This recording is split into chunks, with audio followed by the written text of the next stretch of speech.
Dear friends, myself Dr. Manisha Mathur, Associate Professor Botany Department, SPC Government College Ajmer. आज हम आपको बताएंगे preparation of agar slants, agar steps and agar plates. उसके लिए कोई भी माइक्रोबायोलॉजिकल एक्सपेरिमेंट करने के लिए हमको कंटामिनेशन फ्री एटमॉस्फेयर चाहिए। उसके लिए हम यूज में लेते हैं ये लेमिनर एयर फ्लो चेम्बर है, इसको काम में लेते हैं।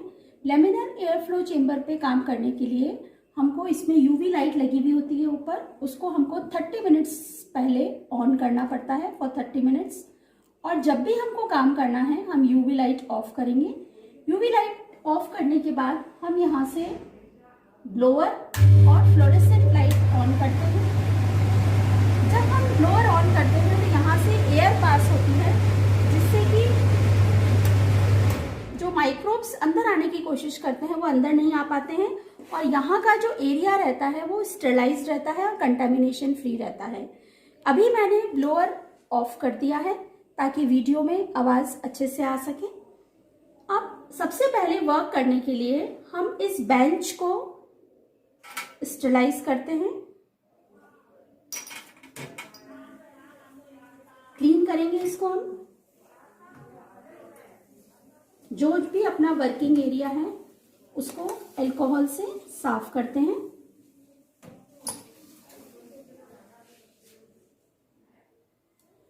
फिर अपने हैंड्स क्लीन करेंगे, स्टेरिलाइज करेंगे हैंड्स को।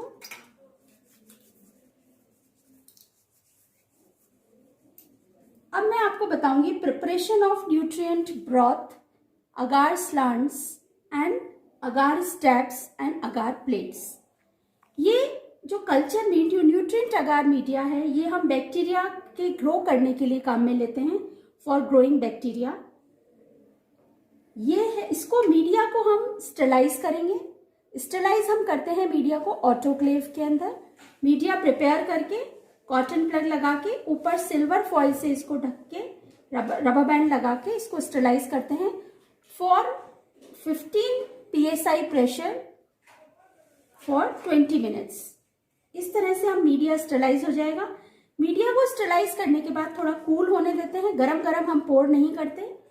जब हम मीडिया को, अगर हमको स्टैप बनाना है, स्टैप का मतलब होता है सीधा, जब न्यूट्रिएंट अगार मीडिया हम टेस्ट ट्यूब में पोर करेंगे तो ये इसको पोर करके हम सीधा टेस्ट ट्यूब स्टैंड में रख देंगे। तो अब ये जो बना, दिस इज कॉल्ड स्टेप और अगार डीप। ये कहलाता है अगार डीप या अगार स्टेप। जब हम nutrient agar media taste tube में पोर करके और स्लैंटिंग पोजीशन में रख देते हैं इस मीडिया को, इस तरह से पोर करके या इसमें डाल के ही स्टेरिलाइज कर लेते हैं ट्यूब्स को, और हम इन गरम गरम मीडिया को इस तरह से स्लैंटिंग पोजीशन में रख देते हैं, तो ये बन जाता है, this is called agar slant. इसके अंदर अगार स्लांट इसलिए बनाया जाता है कि ज्यादा सरफेस एरिया मिल जाता है बैक्टीरिया को ग्रो करने के लिए।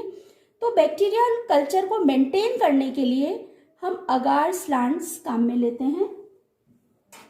अगर हम जब भी मीडिया बनाते हैं, अगर उसमें हम अगार अगार नहीं डालते हैं तो मीडिया सॉलिडिफाई नहीं होता है, and this is called agar broth, this is called nutrient broth. इसके अंदर अगार नहीं है, इसलिए लिक्विड पोजीशन में, लिक्विड कंडीशन में है मीडिया ये। अब मैं आपको बताऊंगी how to prepare agar plate. ये स्पेक्ट्री प्लेट है जिसको हमने स्टेरिलाइज कर रखा है। ग्लासवेयर को स्टेरिलाइज करने के लिए हम ओवन को काम में लेते हैं। ओवन के लिए हम ग्लासवेयर को क्लीन करके, ड्राई करके और ओवरनाइट इसके अंदर छोड़ देते हैं 120 डिग्री सेंटीग्रेड टेम्परेचर पर। जब हम इसको ट्रांसफर करेंगे मीडिया को पेट्री प्लेट में, तो सबसे पहले हम लेफ्ट हैंड के अंदर इस कोनिकल फ्लास्क को पकड़ेंगे और राइट हैंड से इसके कॉटन प्लग को फ्लेम के ऊपर ओपन करेंगे ताकि कोई भी कंटेमिनेशन इसमें ना आए। इसके माउथ को फ्लेम पे ही रहने देंगे, स्पिरिट लैंप के फ्लेम पर ही रहने देंगे। अब पेट्री प्लेट को हम इस तरह से उठाएंगे और हाफ ओपन करेंगे पेट्री प्लेट को, और इस फ्लेम के ऊपर ही हम मीडिया को 12 to 15 ml 12 to 15 ml media इसके अंदर पोर करेंगे पेट्री प्लेट में।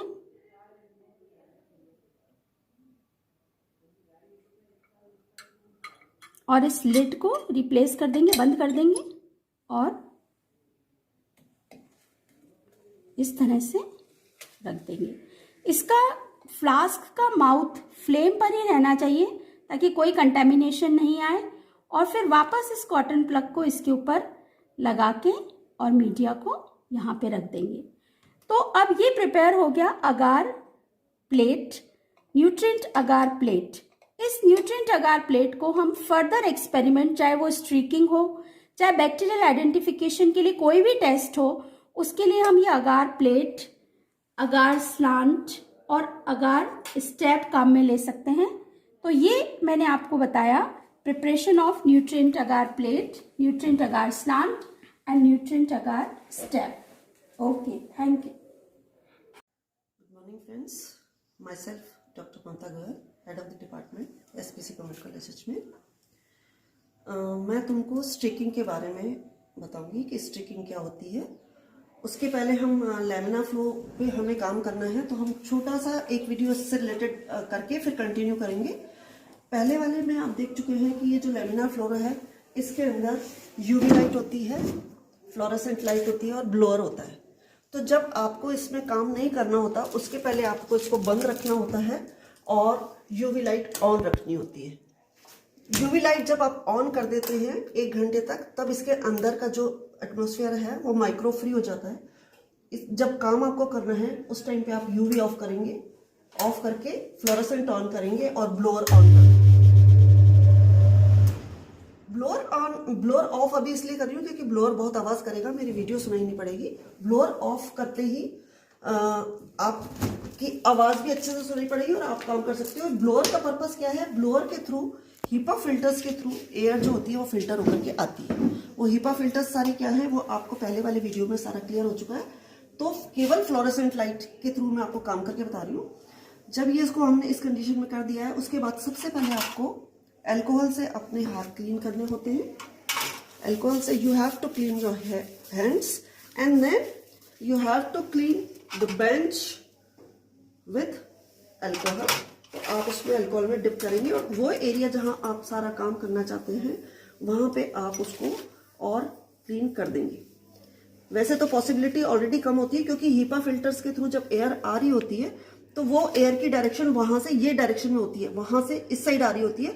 तो कोई भी माइक्रोब जो है वो सेट नहीं हो पाता, वो सारा माइक्रोब जो भी है वो यहां से एंटर नहीं कर पाता क्योंकि डायरेक्शन वहां से इस साइड आ रही होती है। ये आपने क्लीन कर लिया। अब इसके बाद आपको क्या करना है, स्ट्रीक प्लेट मेथड में आपको बताने वाली हूँ। स्ट्रीक प्लेट मेथड क्या होता है कि एक तरीका है जिसमें आपको ये जो लूप है, ये लूप इनोकुलेटिंग लूप कहलाता है। इस लूप को आपको मिक्स्ड कल्चर में डिप करना है और मिक्स्ड कल्चर में डिप करने के बाद आप उसको स्प्रेड करेंगे स्टेराइल मीडिया के ऊपर। स्प्रेड करने से क्या होता है कि इस लूप में जितना भी बैक्टीरिया लगा हुआ है मिक्स कल्चर का, उसका सेग्रीगेशन, उसका सेपरेशन हो जाता है क्योंकि वो रब हो रहा है इसकी सरफेस के, इसमें मीडिया जो लगा हुआ है उसकी सरफेस पे इसको हम रब करते जाते हैं। रबिंग से segregation of bacteria takes place और लास्ट में जो है बहुत कम बैक्टीरिया रह जाते हैं। तो वो जो लास्ट के बैक्टीरिया रह जाते हैं उनको उठा करके हम प्योर बैक्टीरिया का कल्चर बनाते हैं। तो this is a method of purification of bacteria. 3 methods होते हैं इसके, स्प्रेड प्लेट मेथड, पोर प्लेट मेथड और streak plate method, purification of bacteria के। तो हम कौन सा मेथड ले रहे हैं? हम ले रहे हैं स्ट्रीकिंग मेथड। अब मैं पूरा प्रोसेस आपको करके बताती हूँ। ये देखिए, ये मिक्स कल्चर का ब्रॉथ है। ये देखिए, इसको मैं शेक करती हूँ तो ये सारे बैक्टीरिया जो है ये मिक्स हो रहे हैं इसके अंदर, मिक्स कल्चर है। अब इस मिक्स कल्चर से हम जब सेग्रीगेशन चाह रहे हैं तो उसके लिए हमें क्या करना पड़ेगा कि लूप को, सबसे पहले लूप से काम लेना है तो लूप को हमें स्टरलाइज करना पड़ेगा। लूप को हम अल्कोहल में डिप करेंगे, फिर रेड हॉट करेंगे,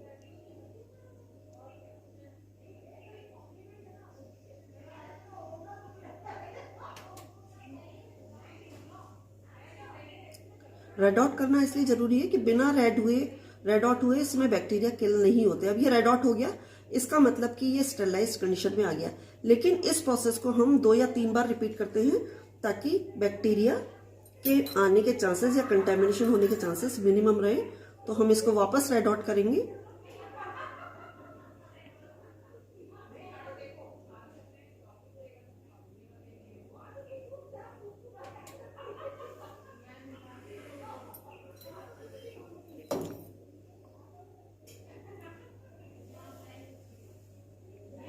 जब 3 बार इसको हमने रेड आउट कर लिया, that means this inoculating loop is in sterilised condition. अब हम इसको, ये जो हमारा ब्रॉथ है, ब्रॉथ में बैक्टीरिया डला हुआ है, ब्रॉथ इज लिक्विड मीडियम जिसमें अगार नहीं होता, उस मीडियम के अंदर कल्चर डाल करके हमने 24 आवर्स के अंदर रख दिया था। तो ये उसकी बैक्टीरिया की ग्रोथ आ गई। इसको शेक करके मिक्स करेंगे और इसकी opening should be in front of the flame. यहाँ पे आप इसको ओपन करेंगे, इसका माउथ जो है फ्लेम के सामने होना चाहिए। अब आप इसको डिप करके यहाँ पे आपने, you have taken 1 loop full of bacteria. Now you have to close this tube also, otherwise contamination will enter. तो आपने इसको क्लोज कर दिया। ये लूप भी आप फ्लेम के सामने ही रखेंगे। अब इसके बाद आपको ये प्रोसेस करना है। यहाँ पे आप देखिए पेट्री प्लेट है, इस पेट्री प्लेट में मैंने 1 2 3 4 लगा रखा है। 1 2 3 4 90 डिग्री के एंगल के ऊपर इसमें हम स्टिकिंग का प्रोसेस करना चाह रहे हैं। तो ये इन्वर्टेड पोजीशन में मैंने रखी हुई है। इन्वर्टेड पोजीशन में रखने से क्या होता है कि ग्रेविटेशनल फोर्स से इन केस अगर बैक्टीरिया आया तो वो ये नीचे वाली पेट्री प्लेट जो है उल्टी इसके ऊपर सेट होगा, मीडिया पे सेट नहीं होगा। इन्वर्टेड पोजीशन में रख रखा है हमने। अब इसको हम खोल करके और इसमें हम स्टिकिंग करेंगे। मैं जो स्टिकिंग का तरीका बता रही हूँ वो जिगजैग बता रही हूँ, दूसरा तरीका मैं आपको डिटेल में बाद में बताऊंगी। तो ये जो आप देखिए पेट्री प्लेट की हैंडलिंग जो है इस तरीके से होती है। ये पेट्री प्लेट है और इसको मैंने इस तरीके से रखा हुआ है। ये 2 ऐसे इसकी ओपनिंग होगी। थोड़ी सी पेट्री प्लेट आपको खोलनी होती है in front of the flame. तो आप इस तरीके से थोड़ी सी petri plate in front of the flame खोलेंगे और फिर उसके बाद स्टिकिंग करेंगे। तो ये जो प्रोसेस है इसकी opening should be in front of the flame. ये हमने खोला इसको और खोलने के बाद जो नंबर 1 है यहां पे हम स्टिकिंग हमको करनी है। तो नंबर 1 पे आपने स्टिकिंग करी जिग-जैग वे में आपने स्टिकिंग कर दी नंबर 1 पे। अब आप इसको वापस स्टरलाइज करेंगे और रेड आउट करके फिर स्टरलाइज करेंगे। इससे पर्पस क्या हुआ कि फर्स्ट वाले प्रोसेस के अंदर मान लो हमारे पास बहुत सारे बैक्टीरिया थे, thousands and thousands of bacteria. अब हम उस ब्रॉथ से नहीं ले रहे बैक्टीरिया, अब हम ये फर्स्ट वाला जो है उस फर्स्ट वाले के एंड से टच करके बैक्टीरिया लेंगे। यहां से हम बैक्टीरिया टच कर रहे हैं और उसके बाद हम ये जो सेकेंड वाला है इस पे स्टिकिंग करेंगे। तो number of bacteria are reduced. ये वापस हमने स्टिकिंग कर दी हमने। स्टिकिंग करने के बाद वापस इसको रीस्टरलाइज करेंगे। Read out, number of bacteria are reducing in every turn. First में जितने थे सेकेंड में उससे कम आ रहे हैं, थर्ड में और कम आएंगे, फोर्थ में और कम आएंगे, क्योंकि हम हर बार ब्रॉथ को टच नहीं करके इसी का एंड टच कर रहे हैं। तो नंबर ऑफ बैक्टीरिया जो है वो कम होते जा रहे हैं। हर बार आपको इसको रेड आउट ही करना है और उसके बाद आप उसको अल्कोहल में डिप करेंगे। अब आप सेकेंड वाला जो एंड है उसको टच करेंगे, सेकेंड एंड का स्टिकिंग का एंड टच करके वहां से बैक्टीरिया लेंगे और थर्ड वाला जो पोर्शन है यहां पे आप स्टिकिंग करें। थर्ड में स्टिकिंग कर लिया आपने। इसके बाद आप फोर्थ पे स्टिकिंग करेंगे। फोर्थ वाला जो होगा उस फोर्थ वाले एंड के ऊपर मिनिमम जो है वो होगा कि बैक्टीरिया की जो सेल्स हैं वो आइसोलेटेड सेल्स हो जाती हैं और जो प्रोजेनी बनेगी वो आइसोलेटेड सेल्स की प्रोजेनी बनती है। तो हम फोर्थ वाले के एंड से बैक्टीरिया उठा करके उनको वापस प्योर फॉर्म में उठा करके उनको स्लांट पे ट्रांसफर करते हैं ताकि प्योर फॉर्म हमारे पास आ जाए। अब हम थर्ड से लेंगे, थर्ड से हमने टच करके बैक्टीरिया ले लिया और अब हम इसको फोर्थ पे ट्रांसफर करेंगे।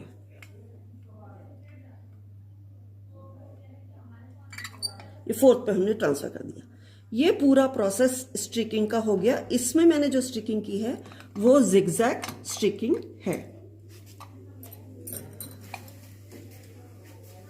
अब मैं आपको थोड़ा सा इसका लिटरेचर भी बताना चाहूंगी। ये देखिए स्ट्रिकिंग, जो स्ट्रिकिंग है इसमें स्ट्रिकिंग देखो दो तरीके की बता रखी है, पैरेलल और जिगजैग स्ट्रिकिंग। जिगजैग स्ट्रिकिंग जो भी हमने करी, फर्स्ट पे करी, मिक्स्ड कल्चर था, जिगजैग वे में आया, यहां से एंड से उठाया, स्टरलाइज करा पहले लूप को, फिर यहां एंड से उठा करके ये वाली करी, फिर स्टरलाइज किया, फिर यहां एंड से उठाया, फिर थर्ड पे स्ट्रिकिंग करी, फिर स्टरलाइज किया, थर्ड के एंड से उठाया, फिर फोर्थ पे स्ट्रिकिंग करी।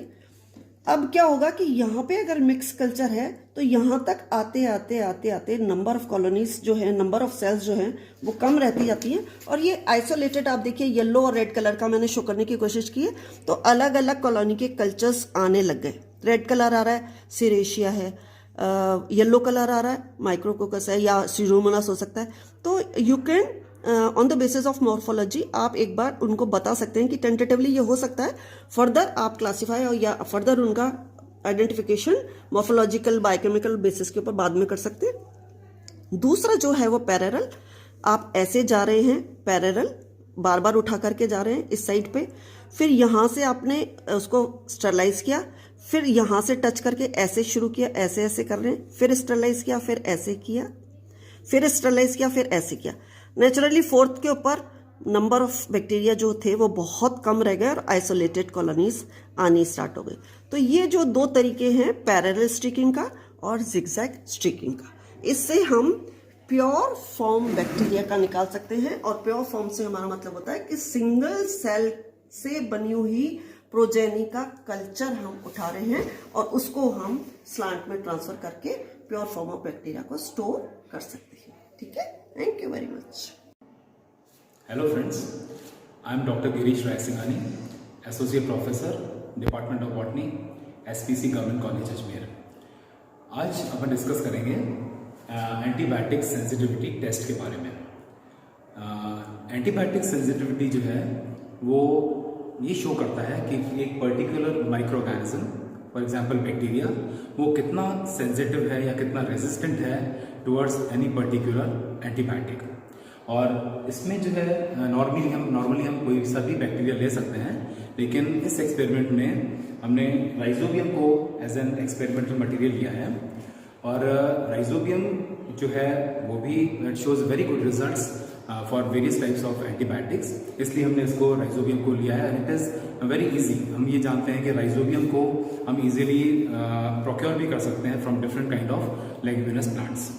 और इसको टेस्ट करने के लिए सबसे पहले जो है हम लेते हैं एक्सट्रैक्शन, कि राइजोबियम को नोड्यूल्स में से किस तरह से एक्सट्रैक्ट किया जाता है। इसके लिए सबसे पहले हम कोई भी लेग्यूमिनस प्लांट ले सकते हैं।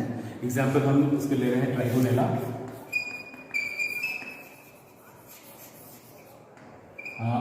मेथी जो है कॉमनली अभी बहुत अच्छी आ रही है और हम इजीली उसको मार्केट में से भी हम लेकर और उसमें से नोड्यूल्स निकाल सकते हैं।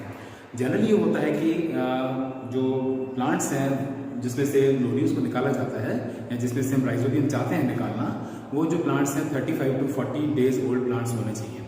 वो इसलिए कि उसमें जो बोलते हैं सबसे ज़्यादा डेवलपमेंट होता है नोड्यूल्स का एंड डेज में, और जो नोड्यूल्स होते हैं मैक्सिमम राइजोबियम होता है उसमें, and they are pink coloured.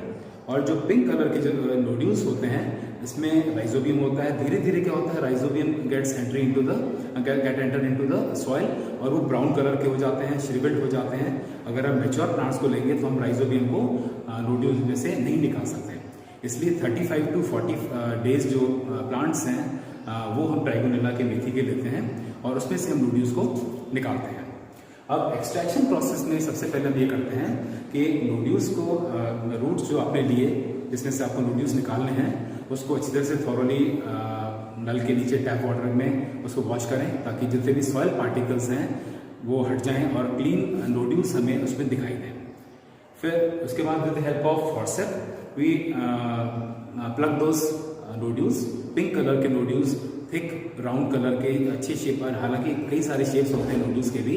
अगर हम ट्राइगोनेला के प्लांट्स देखेंगे तो कई तरह के शेप्स देखेंगे, किडनी शेप भी दिखाई देगा, fan shape, heart shape, Oval, round, all kinds of nodules you can see that. But हमें क्या है कि पिंक कलर के फ्रेश नोड्यूल्स जो आपको दिखें वो आपको फॉर्सेप से प्लग करने हैं। और उसके बाद उसको आप क्या करेंगे, एक टेस्ट ट्यूब में लेंगे और अच्छी तरह से वॉश करने के बाद हम उसको स्टरलाइज करते हैं।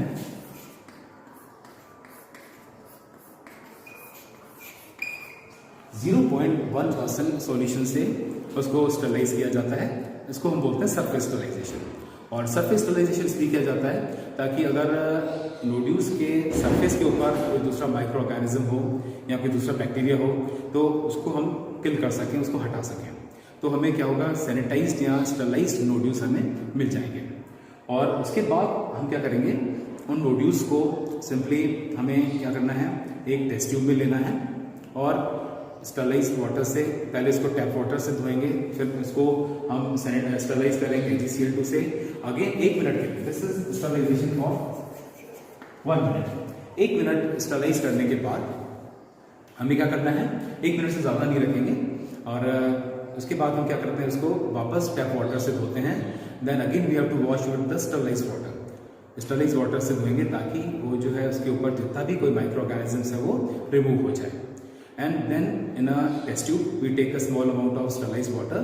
उसके अंदर हम नोड्यूल्स को डालेंगे और फिर उसको स्टरलाइज्ड ग्लास रॉड से उसको हम टेस्ट ट्यूब में लेकर इस तरह से, मान लीजिए ये आपका पानी है, ये नोड्यूल्स हैं, इसमें हम ग्लास रॉड डालेंगे स्टरलाइज्ड और उस स्टरलाइज्ड ग्लास रॉड से उन नोड्यूल्स को क्रश करेंगे। क्रश करने के बाद क्या होगा, ये जो आप देख रहे हैं दिस पार्ट, इसमें सारा बैक्टीरिया आ जाएगा, राइजोबियम आ जाएगा और इसके जो बाकी पार्ट्स हैं, नोड्यूल्स जो हैं वो नीचे सेटल हो जाएंगे। ऊपर जो पार्ट आएगा वो जिसको हम फिल्ट्रेट भी बोल सकते हैं, यहाँ तो नोड्यूल्स सारे सेटल हो जाएंगे और ये बाकी ऊपर जो होगा this would be the suspension, या हम ये कह सकते हैं ये हमें क्या हो गया, हमारे पास राइजोबियम सस्पेंशन हमारे पास आ गया। लेकिन अभी भी ये राइजोबियम सस्पेंशन जो है ये प्योरीफाइड नहीं है। ओके, उसके लिए हमें क्या करना पड़ेगा, उसको हमें कल्चर करना पड़ेगा। अभी हमने एक पार्ट किया, हमने उसको राइजोबियम को नोड्यूल्स में से एक्सट्रैक्ट किया है। Then next step is the culture. और कल्चर के लिए we always use YEMA medium, yeast extract mannitol agar medium.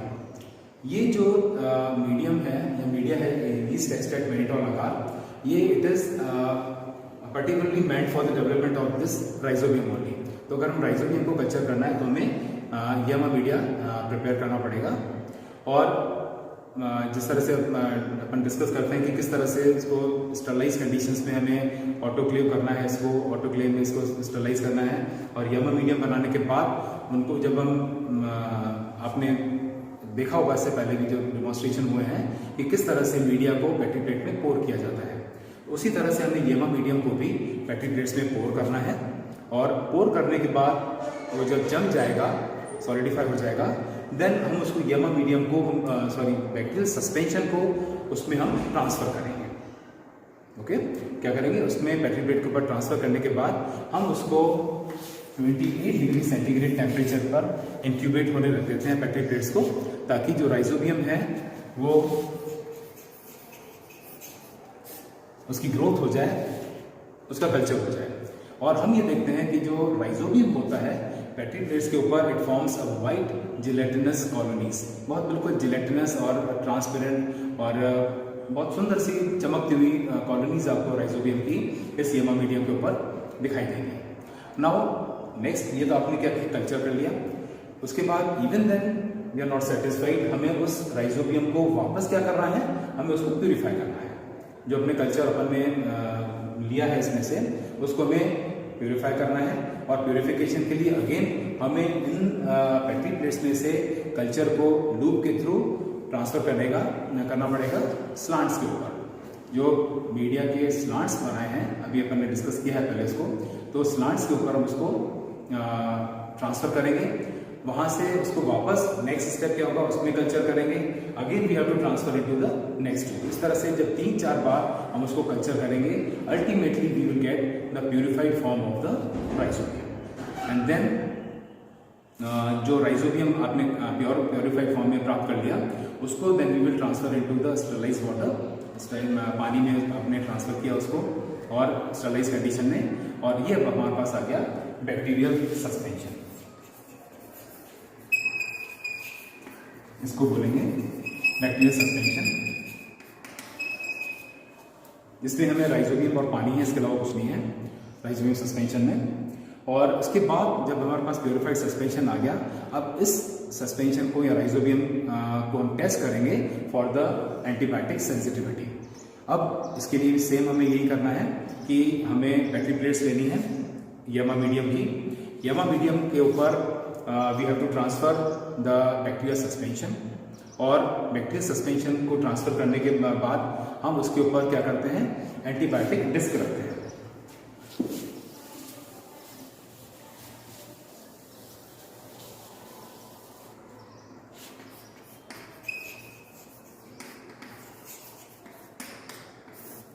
Antibiotic disc जो है, अभी जब प्रैक्टिकल में आपको डेमोंस्ट्रेट करूंगा उसमें आपको दिखाऊंगा कि एंटीबायोटिक डिस्क क्या होती है, और कई तरह की एंटीबायोटिक डिस्क आती हैं, और हर एंटीबायोटिक डिस्क में 10 माइक्रोग्राम एंटीबायोटिक होता है, और ये वायल्स में आती हैं एंटीबायोटिक डिस्क, और ये जो दे आर स्टरलाइज्ड, इसमें ऑलरेडी स्टरलाइज्ड डिस्क होती हैं, जिसको हम क्या करते हैं उस बैटरी प्लेट के ऊपर प्लेस करते हैं। तो कई तरह के एंटीबायोटिक हम यूज कर सकते हैं, एरिथ्रोमाइसिन कर सकते हैं, पेनिसिलिन कर सकते हैं, बेसिट्रेसिन कर सकते हैं, स्ट्रेप्टोमाइसिन कर सकते हैं, और उसके अलावा भी क्या कहते हैं सिफेक्सिन है। Large number of disc are present in the commercially present in the market. उसमें से आप लेकर आइए, उसको जिस एंटीबायोटिक के अगेंस्ट टेस्ट करना है उसको आप प्लेस कर दीजिए। देन आपने रख दिया, उसके बाद हम क्या करते हैं उस बैटरी प्लेट में, उस बैटरी प्लेट को अगेन 28 डिग्री सेंटीग्रेड पर इंक्यूबेशन के लिए रख देते हैं ताकि बैक्टीरियल ग्रोथ हो। तो क्या होता है, मान लीजिए ये बैटरी प्लेट है, और ये बैटरी प्लेट क्या होगा, आपने ये एंटीबायोटिक डिस्क रख दी, इस तरह से 3 एंटीबायोटिक डिस्क रखते हैं, और ये इसमें जो एंटीबायोटिक डिस्क है जिसमें जो एंटीबायोटिक है वो क्या होगा, ये इस मीडिया के अंदर डिफ्यूज हो जाएगा। आपने ये कल्चर भी लगा रखा है इसके ऊपर, ये राइजोबियम कल्चर है, और आपने एंटीबायोटिक डिस्क रखी, तो एंटीबायोटिक इस मीडियम के अंदर अगार अगार में क्या होगा, वो डिफ्यूज हो जाएगा, और it will what will happen, ये क्या करेगा, जो बैक्टीरियल ग्रोथ है उसको उस एरिया में नहीं होने देगा। इसका मतलब यह है कि ये एंटीबायोटिक इस एरिया में डिफ्यूज हो गई है, और यहाँ पे आपको क्या दिखेगा, इस तरह से बैक्टीरियल जो ग्रोथ है वो नहीं दिखाई देगी। तो ये एंटीबायोटिक डिस्क के चारों तरफ एक पर्टिकुलर जोन बन जाएगा जिसमें कि बैक्टीरियल ग्रोथ नहीं हो रही है, और इस जोन को हम बोलते हैं inhibition zone. This is an inhibition zone. हर एंटीबायोटिक डिस्क का अलग साइज का इनहिबिशन जोन बनता है। ये इनहिबिशन जोन है, इस इनहिबिशन जोन को बैटरी प्लेट के बैक से हम इसके डायमीटर को नोट कर लेते हैं। अगर हम इसके रिजल्ट्स हम देखना चाहेंगे तो हम क्या करते हैं, एक टेबल बना लेते हैं कि ये तो एंटीबायोटिक्स हैं और इसमें कितना कितना इनहिबिशन जोन होना, यहाँ हम ये करते हैं, इसका हम इनहिबिशन जोन का साइज मेजर करते हैं। और साइज मेजर करने से क्या होगा, मान लीजिए, और साइज मेजर करते हैं मिलीमीटर्स और सेंटीमीटर। मान लीजिए एक ये 1.5 सेंटीमीटर का इनहिबिशन जोन बना है, दैट मीन्स इतने एरिया में जो है एंटीबायोटिक इफेक्टिव है। और मान लीजिए किसी एंटीबायोटिक के चारों तरफ 0.5 भी बना, या किसी के चारों तरफ 2 सेंटीमीटर के आसपास भी जोन बन जाता है, तो उससे हम ये जज कर सकते हैं कि कौन सा पर्टिकुलर एंटीबायोटिक कितना ज़्यादा इफेक्टिव है। और यहाँ ये भी कह सकते हैं कि वो जो राइजोबियम है उस पर्टिकुलर एंटीबायोटिक के अगेंस्ट कितना सेंसिटिव है। ओके, अगर ज़्यादा बड़ा बन रहा है इसका मतलब है कि वो ज़्यादा सेंसिटिव है, या ये कह सकते हैं जो एंटीबायोटिक है इट इज़ मोर इफेक्टिव। अगर कम बन रहा है तो इसका मतलब है कि वो एंटीबायोटिक इतना ज़्यादा इफेक्टिव नहीं है फॉर दिस राइजोबियम, या राइजोबियम जो है सेंसिटिव है। और अगर बिल्कुल भी कोई जोन नहीं बनता है, मान लीजिए आपने कोई भी डिस्क रखी लेकिन कोई भी जोन नहीं बना, और राइजोबियम के केस में नॉर्मली जो पेनिसिलिन है, ये एंटीबायोटिक, ये क्या है, it is rhizobium is resistant towards this antibiotic. इसके चारों तरफ जो है कोई भी जोन नहीं बनता है, कंप्लीट ग्रोथ होती है राइजोबियम की। तो हम ये कह सकते हैं कि जो पेनिसिलिन है it is not effective and rhizobium is resistant towards the penicillin. तो this was the complete literature of the antibiotic sensitivity test. Demonstration के लिए अब हम लैमिनार एयर फ्लो में चलते हैं। Thank you. हेलो फ्रेंड्स, अभी अपन ने डिस्कस किया था एंटीबायोटिक सेंसिटिविटी टेस्ट के बारे में। यहाँ पे मैं आपको डिमॉन्स्ट्रेट करके दिखाऊंगा कि एंटीबायोटिक सेंसिटिविटी को किस तरह से परफॉर्म किया जाता है, या किस तरह से एंटीबायोटिक डिस्क को ट्रांसफ़र किया जाता है। और मैंने आपको बताया था कि उसके लिए हमें राइजोबियम को कल्चर करने के लिए येमा मीडियम को बनाना पड़ता है। यहाँ पे ये मैंने येमा मीडियम की जो प्लेट्स हैं वो बना के रखी है। This is the petri plate with येमा मीडियम। इसके ऊपर सबसे पहले हमें ये करना है कि राइजोबियम सस्पेंशन को इसमें ट्रांसफ़र करेंगे, और राइजोबियम सस्पेंशन जो है वो अपने पास इस तरह से है, like this is the rhizobium suspension. Okay,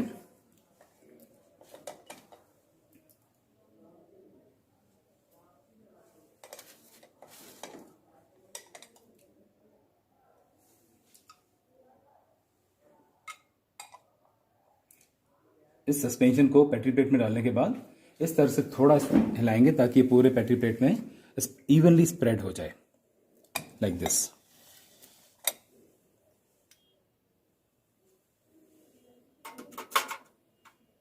next step जो होगा अपना, वो होगा एंटीबायोटिक डिस्क को ट्रांसफर करने का। ये एंटीबायोटिक डिस्क है, जिस तरह से आप देख रहे हैं, ये छोटी छोटी एंटीबायोटिक डिस्क हैं। इसको हम यहां से निकालकर अब इस पेट्री प्लेट में प्लेस करेंगे। उससे पहले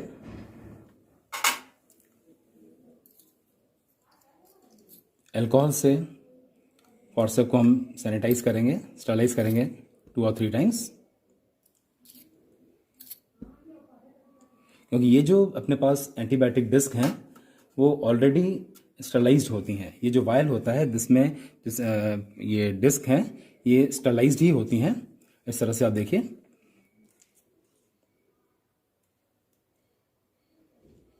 ये डिस्क है, you can see this is an antibiotic disc.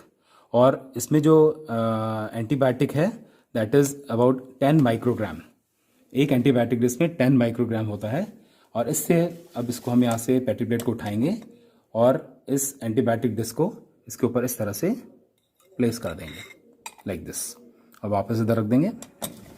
एक पेट्री प्लेट में करीब हम 3 एंटीबायोटिक डिस्क को रख सकते हैं।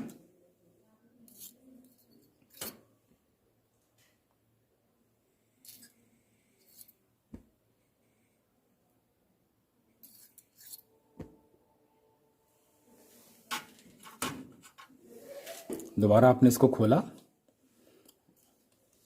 और ये भी कोशिश करिए कि ये जो डिस्क आप खोल रहे हैं इसका वायल ये भी स्पिरिट लैम्प के ऊपर ही हो।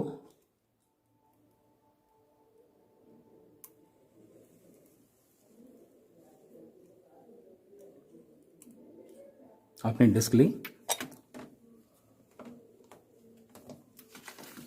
Again you have to carry this petri plate, और इसको इस तरह से खोल के इसके ऊपर इस तरह से आप इसको प्लेस कर दें, like this. Again keep it like this.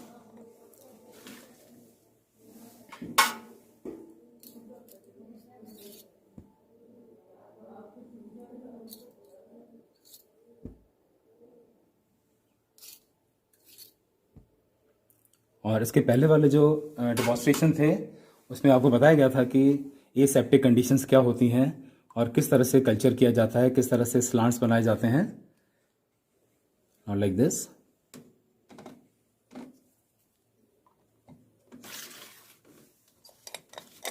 तीसरी एंटीबायोटिक डिस्क इस तरह से हम इसके ऊपर प्लेस कर देंगे, लाइक दिस।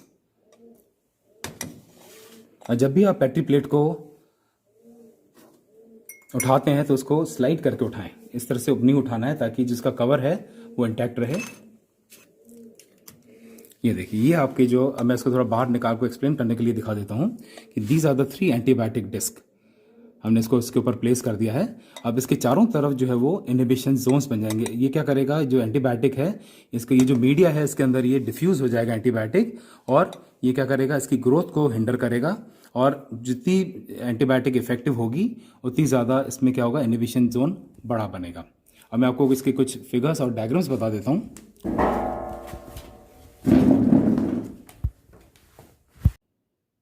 ये देखिए, ये जो है ऑलरेडी हम लोग पहले ये एक्सपेरिमेंट कर चुके हैं। तो ये एंटीबायोटिक जो दिख रही है आपको, दैट इज ऑफ एम्पेसिलिन, ए लिखा हुआ है इसके ऊपर, that mean that is ampicillin. इसके चारों तरफ से आप लाइट कलर का जोन आपको दिखाई देगा कि जिसके अंदर जो है ग्रोथ जो है वो बैक्टीरिया की नहीं हुई है। This is an inhibition zone, circular zone दिख रहा है आपको। दूसरा जो है it is erythromycin, you can see it is E erythromycin.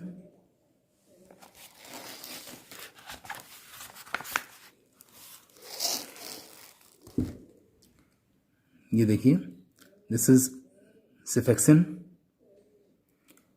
इस प्लेट में आपको क्लियर दिखाई देगा इनहिबिशन जोन। आप देखेंगे कि जो राइजोबियम है वो बाकी प्लेट में उसका ग्रोथ हो चुकी है, लेकिन एंटीबायोटिक डिस्क के चारों तरफ जो कि नियोमाइसिन, इट इज़ नियोमाइसिन के चारों तरफ ग्रोथ नहीं हुई है।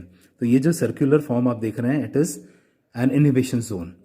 इसको हम मेजर करते हैं, इसके साइज को डायमीटर से, स्केल से, और then we come to know कि ये एंटीबायोटिक इस राइजोबियम के अगेंस्ट कितनी इफेक्टिव है।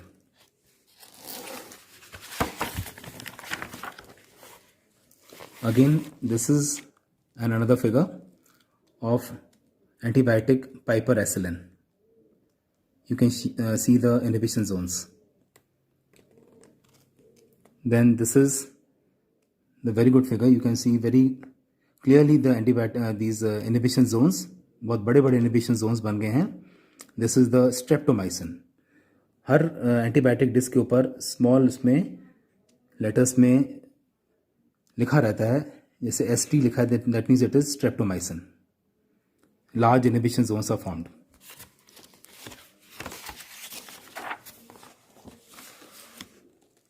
And it is bacitracin, B. Bacitracin is written, and then you can see in this there is no inhibition zone formed. It is penicillin.